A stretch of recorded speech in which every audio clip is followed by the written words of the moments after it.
So everyone, this is Ed Lyons. Hello. You are an eye specialist eye doctor. Of a sort. A sort of slash eye doctor. You are the man for eye dominance in the UK, pretty much. Everyone would agree on that. Yeah, so I've got a pretty good understanding of the different kind of causes and different types of eye dominance now, having worked with shooters since 2010. And eye dominance can be either mega simple to fix, or it can be really complicated. Right. When people come to you, what percentage of those people actually have eye dominance issues? That is a really good question, and probably I would say 50%. So I'll get a proportion of people who will come to see me because they want to optimise their visual performance. So they want to see the target clearly, they want to make sure that the eye-brain, hand-eye coordination side of things is optimised, and some of them will come in having been told that they've got an eye dominance issue. Some of them do, and actually some of them don't. So occasionally we'll find that somebody has got less of an eye dominance problem, as in they may be right-handed and very left-eyed. We might actually do an assessment of them and find that they are right-handed and right eye dominant, but they've got an understanding the picture issue. So when we do an eye dominance assessment, we've got to look at not only what the brain is doing with the visual data that the eyes are giving it, and that's what we call sensory dominance, but we're also looking at motor dominance, which is how the eye dominance and the handedness coordinate. So I'll assess dominance in 5 different ways, 4 of which are done without the gun, and one of those is done actually with the shotgun mounted, because you can find that somebody's head and eye position can actually influence the eye dominance. Yeah. So this is where we start getting a little bit more complicated. And I've had clients whose eye dominance issue is completely fixed by changing a prescription. So essentially all your eye dominance is which eye at a given point in time your brain is taking the most information from. Okay. And this can fluctuate, can change. We're best to think of our eyes like 2 video cameras, and when you're looking at a target, each camera's got to lock onto that target equally. And to move these cameras around, you've got 6 muscles. So you've got muscles for lateral movement and vertical movement, and also some torsional movement as well, in addition to the muscles that you use for focusing. Now, like any muscle system in your body, your eyes can get affected by stress, tiredness, dehydration, hormone levels, blood sugar. So in diabetic shooters, blood sugar management is really important, and that can make a really tangible difference to how somebody's visual performance works, and also the consistency of the eye dominance. So if somebody, for example, is taking on Lucozade and Mars bars and things, they get a lot of short-term energy, but then they get like a pancreatic insulin response. And then after that, they have a big crash, and that can generally affect how their eyes work. In non-diabetic shooters, will that effect happen just less so? You'll still have your peaks and troughs a little bit? Yeah, it certainly can do, and some people are a little bit more sensitive to that than others. So whenever we're talking about pre and intra-shoot nutrition, we're always trying to make sure that people have like low glycemic index carbohydrate snacks. So there are certain types of little Nature Valley bars that you can get, which have got pretty low sugars in, and then there are other ones which have got stacks and stacks of sugar. So it's just good to make sure that you're fueling your body with the right stuff. So nutrition and eye dominance can be linked, but not entirely? Yeah, very much so. They really can. And as we I mentioned at the start, we can find that somebody might have an eye dominance problem that's fixed with either a single contact lens, or a better prescription shooting glass, or the right colour of lens, or particularly if somebody's got some astigmatism, which is a difference in either the curvature of the cornea at the front or the lens inside the eye, we can find that some types of contact lens that they may be wearing can be great in certain positions of gaze, and then in other cases they can actually spin, they can rotate on the eye and induce an eye dominance problem that's not there all the time. Wow. So there's more causes for eye dominance than we could probably record in a 5-minute video. I mean, Would you say that it's worth many people coming and having it checked regardless? Yeah, I mean, it depends what they want to do with their shooting. So obviously vision and shooting are intrinsically linked. So the way in which you make visual contact with a target will determine how you engage it. But having perfect eyes doesn't mean that you're automatically going to be the perfect shooter. It just is one little piece in the performance jigsaw that can help somebody on their way. And we might find that somebody would be better off spending more time and more money having shooting lessons than actually coming to see me for the visual side. Or we might find if somebody's reached a particular plateau with their shooting and can't get past it, then it might be that they've got a fundamental visual perception issue. And sometimes the sort of eye examination that's done on the high street might be perfectly good enough for driving, computer use and that sort of stuff, but for seeing sort of a 60-yard batu, then it's a very different visual task. And that's where the work that I do to really look at optimising visual performance is different to a normal sort of eye exam. Can you train your eyes? Yes. That was a simple answer. Because I always taught, that sounds stupid, earlier in my career, that you can train yourself out of mild eye dominance issues. Like you said earlier, it's just interesting, mounting the gun and you can train your eye to then be the one in control, or is that complete trash? It is, but then it all comes down to actually why is the eye dominance issue there? So I've had clients, if we just go front to back, I've had clients whose eye dominance issues are caused by the eyes being really deep set. For example, when they're into the gun, and if they've got really deep set eyes, any target that's coming from here as a right-handed shooter, they physically can't see it with their right eye. And so the left eye has to pick it up. So therefore, for that target, the left eye is dominant because it's the only one that can see it. I've had clients who've had an eye dominance problem caused by false eyelashes, believe it or not. Dry eye. I bet they look great. Oh, they look fantastic. Corneal problems, cataracts, vitreous floaters, retinal problems, macular degeneration, glaucoma, optic nerve issues, and even brain tumours. What is a vitreous floater? So what is a vitreous floater? That's a good question as well. So inside your eye, you've got a fluid called your vitreous humour, and that's 98% water and 2% collagen fibres. And that kind of gives the inside of the back of the eye some of its structure. And it's anchored to the retina in lots of different positions. Now, sometimes as you get a little bit older, that vitreous gel will shrink and it will change and little bits of it will break off. And then sometimes you see these little shapes that float around in your vision. You generally tend to notice those if you're looking at a white wall, or if you're looking up at a nice sort of bright blue sky. They can look like little dots or worms or fibres that are sort of floating around. And some of those are quite normal, so it's normal to get them. But if you suddenly notice more, particularly in association with flashes of light or anything like that, that can indicate that you're having some traction on your retina, which can cause damage. Okay. And of course, if you just get those floaters in one eye, in your shooting eye, then your other eye can take over because the picture's better. Lens colour.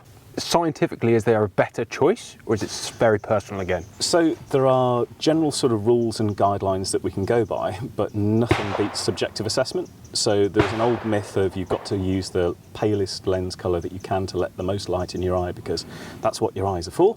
And that's fine, but letting loads and loads of light in gives you more data, and it also does give you a constricted pupil. So when you get a constricted pupil, like an aperture stop on a camera, you get a better depth of field. Yeah.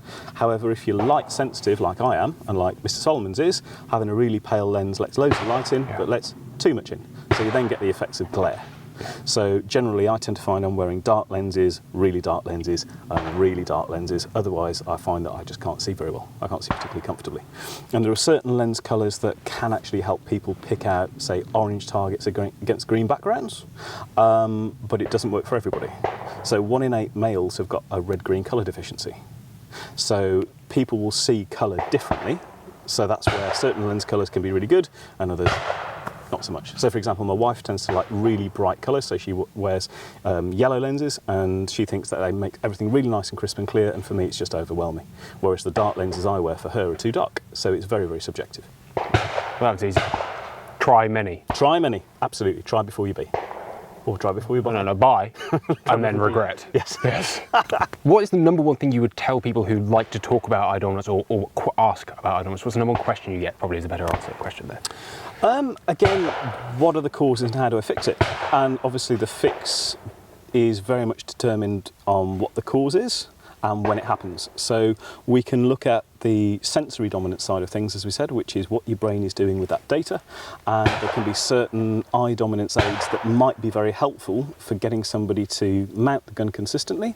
It might mean that they've got a better relationship of where the barrel is in the target, and other eye dominance aids which just won't work at all for that person and can actually make things worse. Okay. Because sometimes when you're putting an artificial aid on a gun, it can sometimes mean that the person ends up looking at that more than the actual target. I know for a fact that some people have eye dominance aids which work purely on placebo. Yep. And they actually don't necessarily have an eye dominance problem at all, but they have a product which then makes them feel more confident. And that's a good thing too, yeah, sometimes. It's great, absolutely. Sometimes. It really, really can be. However, it would be incorrect to say that that's then cured the eye dominance. It's cured potentially or helped the psychological problem or the misunderstanding the picture issue rather than an eye dominance problem at all.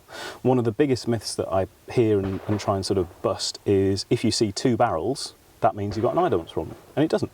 So 2 barrels is totally normal, and that's called physiological diplopia. And that just means that when you're looking at a particular point in space, your two eyes, those 2 cameras, are going to lock onto that particular point. Anything that's then in front of it or behind it is going to be seen There's double, because each eye is seeing an image of it. But you suppress that in everyday life because it would drive you crazy. But you do see it sometimes when you shoot. So hard focus on the target, 2 barrels. Some people will not get that 2-barrel effect, and that might be because they're actually suppressing an eye. So some people can actually turn one of those images off subconsciously. And that happens in there? Yeah, it does. Okay. It does. And some people actually are shooting with 2 eyes open, but they're not actually using 2 eyes. Because if you've got a person who's got a really HD digital clear eye and one eye that's a little bit blurry, either because of an age-related thing like a cataract or an uncorrected prescription, or just because the eye hasn't developed properly since childhood, then they've got differing signal strengths. So that sort of person is shooting both eyes open, but not actually using the other eye. Can you make people's eyes stronger if they're good already? Does that make sense? So if a target is far away and people struggle with those further away targets, is there a way of making that easier for people or not? Yes, there can be. So what we look at doing is actually really optimising the clarity of the target for that person. So making sure that they can see it to the absolute best that they can achieve.